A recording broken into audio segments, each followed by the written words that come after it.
박정희 정부 일부.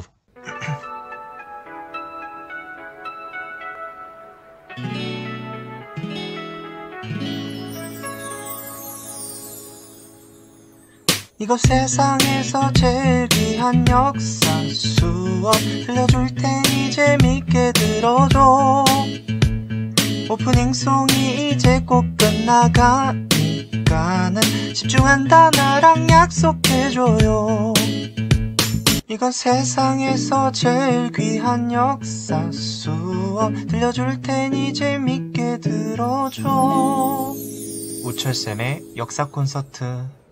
1961년 5월 16일 박정희 중심의 군인 세력은 윤보선과 장면정부의 정책에 반발하여 군사 쿠데타, 군사 정변을 개시합니다. 무력을 사용해서 대한민국 정권을 장악하고 정부 주요 기관과 방송국을 장악하였으며 군사 정부, 군정을 시행합니다. 박정희는 혁명 공약으로 반공을 제1정책으로 삼을 것이며 미국과 자유 우방 관계를 강화하고 내가 이루려는 것을 다 이룬다면 정치인에게 정권을 넘겨주고 군인으로 임무를 복귀하겠다라고 이야기합니다. 이러한 혁명 공약을 시행하기 위해 국가재건 최고회의라는 것을 구성합니다. 박정희 중심의 국가재건 최고회의는 정치활동정화법, 부정축제처리법, 경제안정화정책, 재건국민운동, 사회정화사업, 중앙정보부 설치 등의 활동을 했습니다. 정치활동정화법으로 3천여 명의 정치인 활동을 금지시켰으며 부정축제,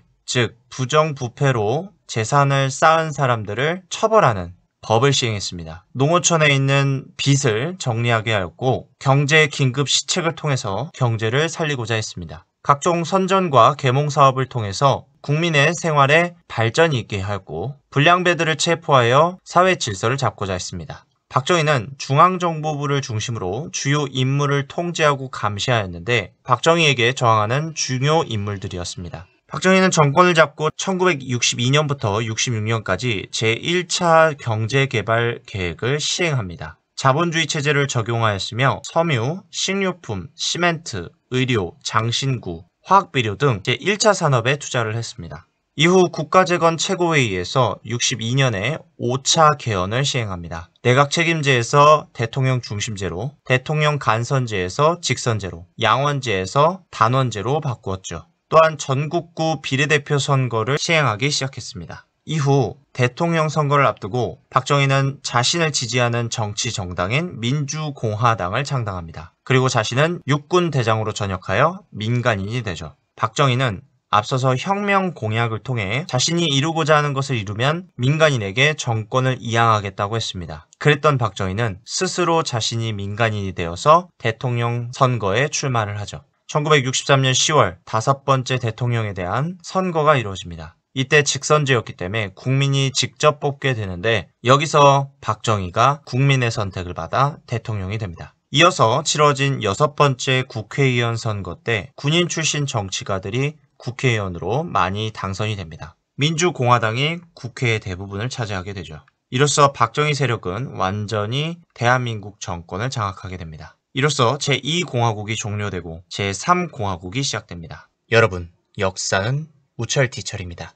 초기 박정희 정부의 정책 추구 방향은 이랬습니다. 민주주의는 가난한 국민에게 빚 좋은 개살구다. 지금 우선적으로 해야 할 것은 경제개발 계획이다. 민주주의는 그 다음에 이루어야 하는 것이다. 이것만 봐도 경제 개발에 더 치중하고 민주주의는 나중에 해야 되는 것이다 라는 것을 강조하고 있다는 걸 알 수 있죠. 박정희 정부 상황은 이렇습니다. 기존 1차 5개년 경제 개발 계획을 추진하면서 돈을 많이 사용한 상태였습니다. 그 다음 단계로 나가려면 돈이 더 많이 필요해졌죠. 경제 발전에 필요한 돈을 마련하는 방법을 모색하였고 그 과정에서 박정희 정부는 63년에 서독일로 근로자를 파견하기 시작했고 65년에는 일본과 협정을 맺어 외교를 트는 대신 경제개발과 관련된 비용을 받게 됩니다. 1964년에는 베트남 전쟁에 한국 전투군을 파병하기로 결정하면서 이때 미국에게 경제개발 비용을 받게 됩니다. 그러면 하나씩 살펴봅시다. 박정희 정부는 서독일에서 경제개발 비용에 대한 차관을 받기 위해서 1963년부터 한국인들을 광부, 간호사, 간호조무사로 파견합니다. 당시 서독일에서 광부, 간호사, 간호조무사는 굉장히 힘든 일이었는데 서독일 국민들을 이 직업으로 사용하면 상대적으로 높은 금액을 주고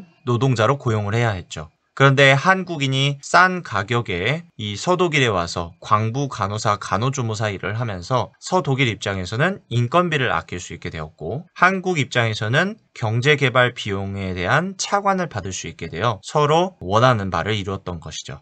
1977년에 돼서야 근로자 파견이 종료가 됩니다. 또 다른 이야기로 1964년 한일 국교화 정상화가 있습니다. 한일 협정이 체결되는 과정인데요. 당시 미국의 동아시아 정책으로 동아시아 지역이 사회주의에 넘어가는 것을 막아야 한다면서 미국은 한국과 미국과 일본의 동맹을 요구했습니다. 이 과정에서 반드시 이루어져야 할 것이 한일 국교 정상화였죠.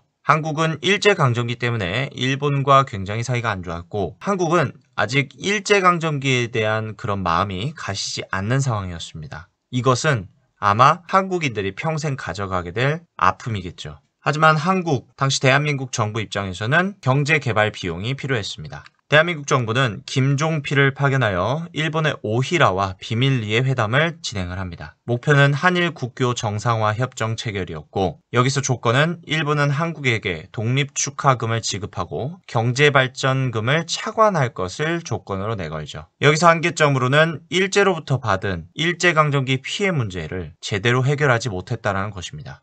일본의 공식적인 사과, 개개인에 대한 배상, 약탈 문화재 반환, 독도 문제 등을 외면했다라는 한계점이 있습니다. 이러한 한일 비밀회담 내용이 언론에 알려지게 되면서 한국 국민들이 굉장히 분노하게 됩니다. 특히 대학생들이 시위를 하면서 굴욕적인 대일 외교를 반대하며 친일 정권은 퇴진해야 한다며 큰 시위를 벌이죠. 1964년 5월에는 서울대에서 민족적 민주주의 장례식이라는 걸 시행하면서 한일협정 반대운동을 벌였습니다. 1964년 6월 3일 박정희 정부는 비상계엄령을 선포하여 전국에 휴교령을 내리고 군대를 동원하여 시위대를 진압하면서 한일협정에 대한 시위를 탄압하였습니다. 이 사건을 6.3 시위 사건이라고 합니다. 6.3 시위를 진압한 이후 대한민국 정부는 1965년 한일협정을 체결하여 한일 국교 정상화를 이루게 됩니다. 이때 일본에게서 경제협력 자금을 획득하면서 경제개발에 투자할 수 있게 되었죠. 그러나 여전히 한계점으로 일본의 공식적인 사과를 받지 못했고 일본의 돈은 일제강점기에 대한 피해 배상금이 아닌 경제협력 자금과 독립축하금의 명목으로 받았습니다.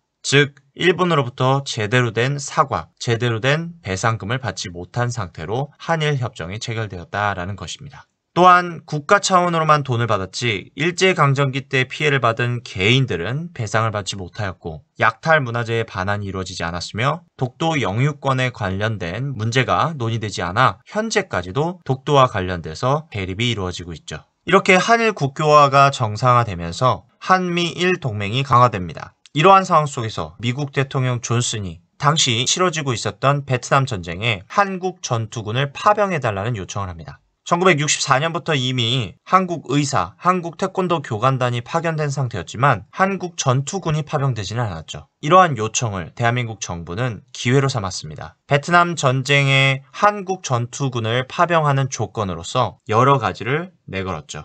이를 약속한 문서가 1965년에 작성한 브라운 각서라는 것입니다. 브라운 각서의 내용을 살펴보면 이렇습니다. 한국군을 파병하는 데 드는 비용을 미국이 낼 것, 한국군 무기를 현대화하는 비용을 미국이 낼 것, 미국은 한국에게 군사 원조와 경제 발전 비용 차관을 제공할 것, 한국과 미국의 동맹 관계를 강화할 것, 베트남 현지 각종 사업에 한국 기업들을 참여시킬 것. 이렇게 한국 정부는 1973년까지 베트남 전쟁에 한국 전투군을 파병하게 되죠. 베트남 전쟁에 한국군을 파병한 효과는 이렇습니다. 미국의 군사 원조로 한국군의 군사력이 크게 상승하였고 베트남 현지 사업에 한국 기업이 참여하면서 한국 기업의 해외 진출과 인력 수출이 가능하게 되었습니다. 하지만 이 파병의 한계점으로는 많은 대한민국 군인, 즉 많은 청년들이 베트남의 땅에서 사망하거나 부상을 입고 돌아오거나 고엽제라는 농약에 맞아 피해를 입게 되는 상황에 처하게 됩니다. 또한 많은 베트남인이 사망하였고 한국인과 베트남 사이에서 낳은 혼혈아,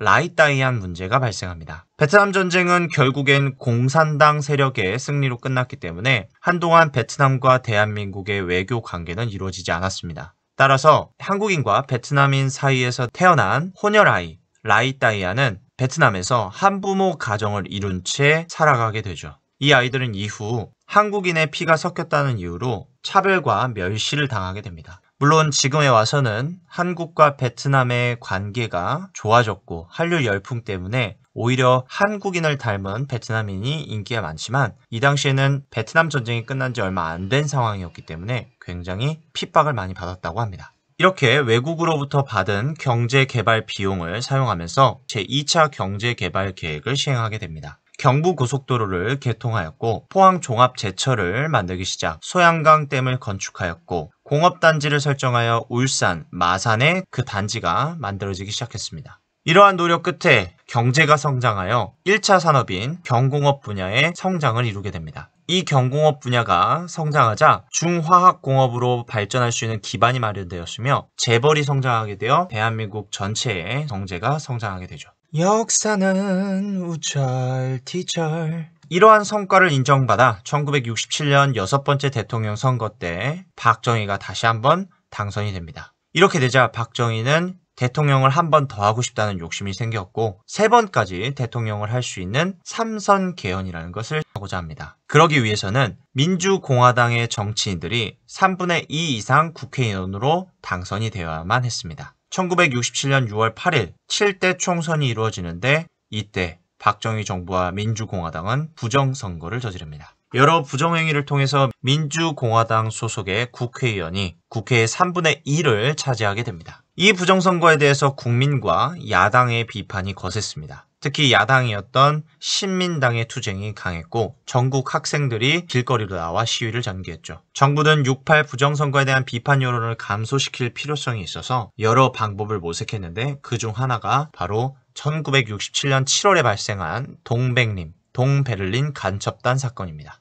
유럽에서 활동하는 평화통일운동가 겸 작곡가인 윤희상을 간첩 혐의로 체포하여 조사를 하기 시작했습니다. 이 사건을 일으킨 목적은 6.8 부정선거에 대한 비판 여론을 줄이기 위한 것이었고 유명한 사람이 간첩단이었다라는 것을 뉴스로 내보내서 사람들의 이목을 끌어 부정선거에 대한 비판 시위를 감소시키기 위해서 노력했습니다. 결국 이 동백립 간첩단 사건으로 인해서 6.8 부정선거에 대한 관심과 반발 시위가 줄어들게 되었죠.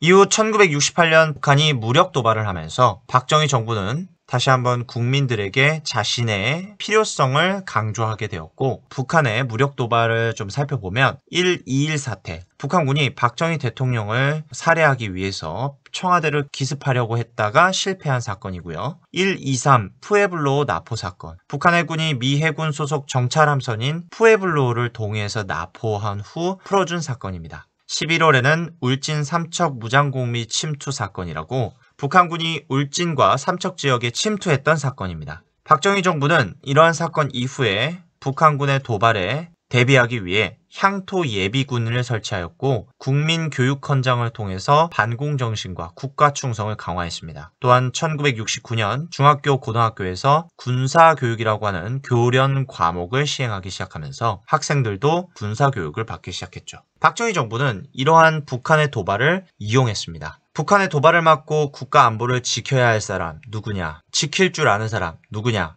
나다. 경제개발은 해본 사람이 더 잘한다. 그게 바로 나다. 이러한 이야기로 자신의 필요성을 강조하고 결국 자신이 한 번 더 대통령을 해야 된다며 3선 개헌, 대통령을 3번 할 수 있다는 개헌을 추진합니다. 앞서서 이승만이 독재를 하기 위한 방법으로 이렇게 개헌을 해왔기 때문에 당연히 국민들은 이러한 개헌을 반대하고 나섰죠. 정부는 이러한 반대 여론을 탄압하였고 결국 1969년 국회 별관에서 여당, 즉 민주공화당 국회의원들끼리 모여서 개헌을 통과시켰죠. 이미 국회에서 민주공화당 국회의원은 개헌을 통과시킬 수 있는 3분의 2 이상의 숫자를 보유하고 있었기 때문에 개헌을 마음대로 할 수 있었죠. 그래도 뜻이 다른 국회의원들을 배제하고 개헌을 통과시키는 것은 자유민주주의에 어긋나는 행동이었습니다. 그래서 굉장히 비판을 많이 받았죠. 어쨌든 삼선 개헌은 통과가 됩니다. 이런 상황 속에서 점점 박정희 정부는 지지도를 잃어갑니다. 1969년 미국 대통령 닉슨이 닉슨 독트린이라는 것을, 닉슨 선언이라는 것을 발표합니다. 아시아에서 미국은 과도한 간섭을 하지 않겠다. 아시아 지역의 문제는 아시아 국가 스스로 대처하라고 하죠. 그러면서 미국은 대한민국 정부에게 북한과의 화해를 권유하였고 1971년 주한미군 일부를 철수시킵니다. 이렇게 되자 박정희 정부의 반공 정책에 대한 의미가 줄어들게 되었고 박정희 정부는 권력 유지에 어려움을 느끼게 됩니다. 게다가 대한민국 사회의 불만이 높아져 갔죠. 저임금, 장시간 노동, 빈민 문제, 경제 성장이 생각보다 크게 이루어지지 않았다는 점, 장기 집권에 대한 비판, 외부로부터 위기, 내부로부터 위기가 지속적으로 발생하면서 박정희 정부는 점점 지지도가 떨어져 갔습니다. 이 역사 채널은 우리만 아는 건가요? 이러던 중 1971년 7번째 대통령 선거가 치러지게 됩니다. 이때 대결을 펼쳤던 것이 박정희와 김대중이었죠. 박정희는 그래도 내가 해온 것이 있기 때문에 투표에서 크게 앞설 것이다 라고 생각을 했지만 예상과 다르게 아슬아슬하게 박정희가 당선이 됩니다. 김대중이 생각보다 많은 표를 얻게 된 것이죠. 곧이어 펼쳐진 8번째 총선에서 신민당이 승리하게 되면서 대통령과 국회의 대립구도가 형성이 되었고 박정희 정부의 권력 유지도 어려움을 느끼게 됩니다. 이렇게 되니 박정희는 우리에게 남은 시간이 얼마 남지 않았다. 8대 총선으로 신민당이 당선이 되었지만 신민당의 새로운 국회의원들이 활동하기에는 아직 시간이 남았다. 그 시간 안에 우리가 결정해야 된다라며 국가보위에 관한 특별조치법을 제정해버립니다. 국가보위에 관한 특별조치법은 대통령은 국가비상사태를 선포할 수 있고 국가동원령에 대한 권한이 있다라는 내용이 담겨져 있었습니다. 이 법이 제정될 시기는요, 아직까지 민주공화당 국회의원들이 있고 신민당 국회의원들이 활동하기 전 시기였기 때문에 이 법이 만들어질 수 있었습니다. 이 법에 의해 대통령은 국가비상사태를 선포할 수 있게 되었고 박정희는 그대로 국가비상사태를 선포해버립니다.